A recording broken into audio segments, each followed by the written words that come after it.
welcome to you for the first time. Great to have you on the show. Thank you so much for having me. Brian, welcome back. Good to see you as our returning champion. I'll start with you.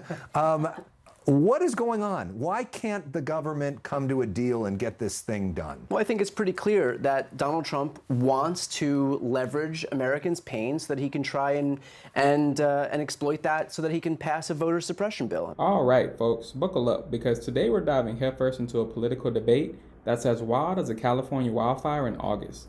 The title alone, Trump accused of exploiting American pain, tells you exactly what kind of partisan fireworks we're in for. We've got folks here throwing around terms like voter suppression bill and exploiting pain right out of the gate, setting a truly fiery tone. But here's the thing about these kinds of debates. Sometimes when you dig a little deeper, you find that the pain being exploited isn't just a political talking point, it's the real suffering of real Americans. And often the solutions proposed are about as effective as a screen door on a submarine. We're going to hit the pause button on some of these moments to really unpack the logic, or lack thereof, and get to the heart of what's really going on. Get ready to have your common sense affirmed, because we're about to expose some seriously flawed arguments. Let's roll the tape. I mean, at the end of the day, we know that there were a ton of different options to actually get this thing done, to get TSA funded. The Democrats put forward 9 standalone bills to fund TSA. Donald Trump rejected them. Senator Kennedy, a Republican senator, admitted that Donald Trump rejected it. And so he wanted the pain because for him, that pain is a tool. It is a way for him to avail himself of whatever he can to get what he needs, which is a voter suppression bill, and he would use Americans' pain to get there. There's a lot for you to unpack there.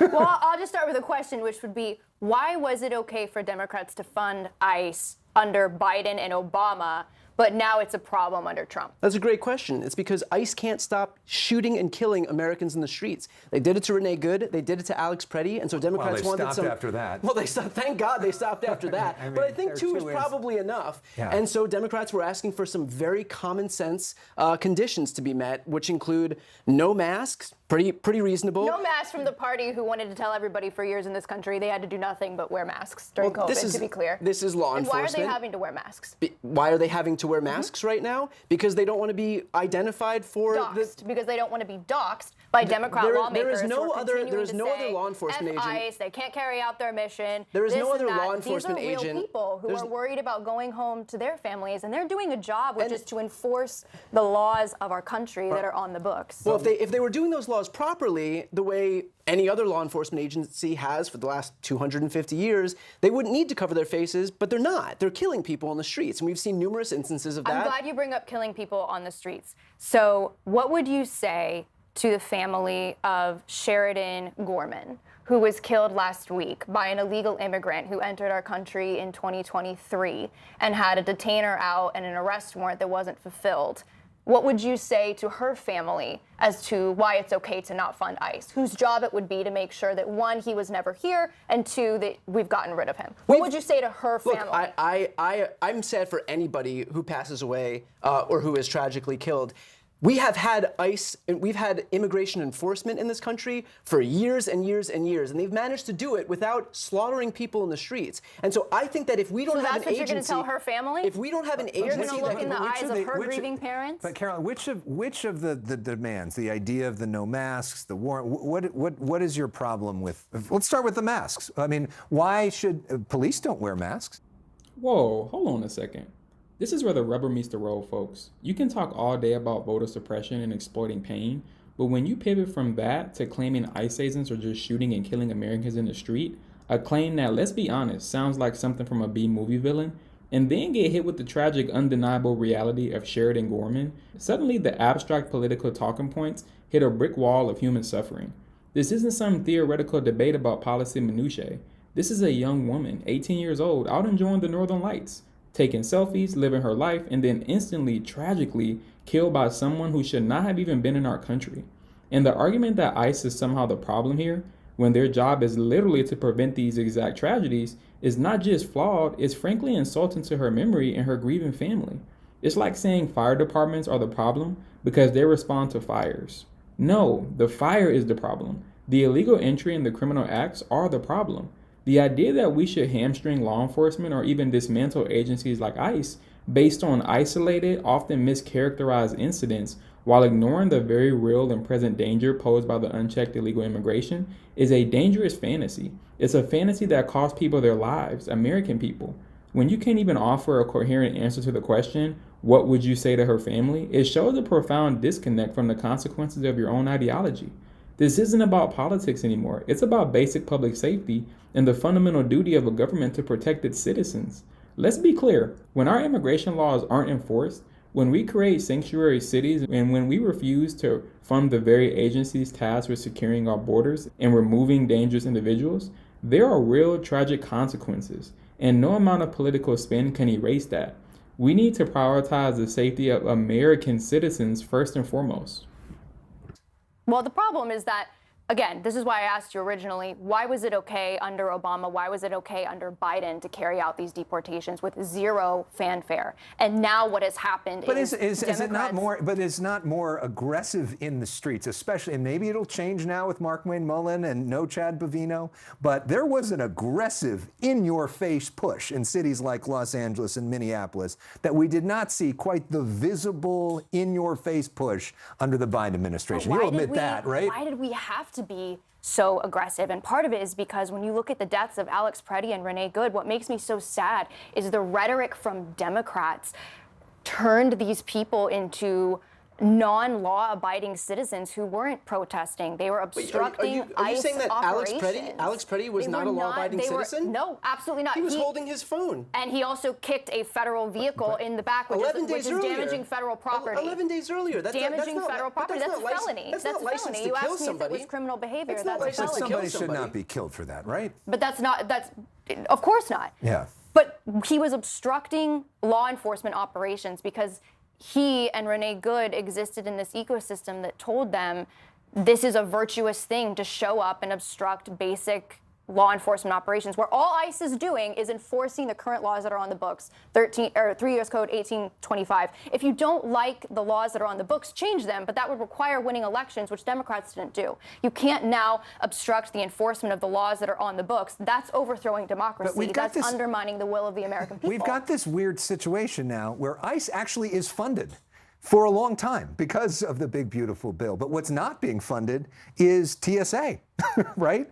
And the Coast Guard and other parts of Homeland Security. It's all by design. Again, the Democrats were putting forward these bills. It was Trump himself unilaterally who decided that he didn't want this stuff funded because he wanted to exploit the pain that Americans were feeling at the airports. And so he told them, no, because we're not going to do anything until we can get the Save America Act passed. And if that means that we don't fund TSA, then let's not fund TSA. So can you at least admit that we had a solution here right in front of us, that the Democrats and Republicans both conceded that there was a solution, and that Donald Trump unilaterally wanted to leverage that pain to get what he wanted politically? ICE's whole job is to get people like that out of our country. It is not morally defensible to defend a nation that allows criminals like that to stay in our country. ICE is funded. That's not morally. But ICE is funded.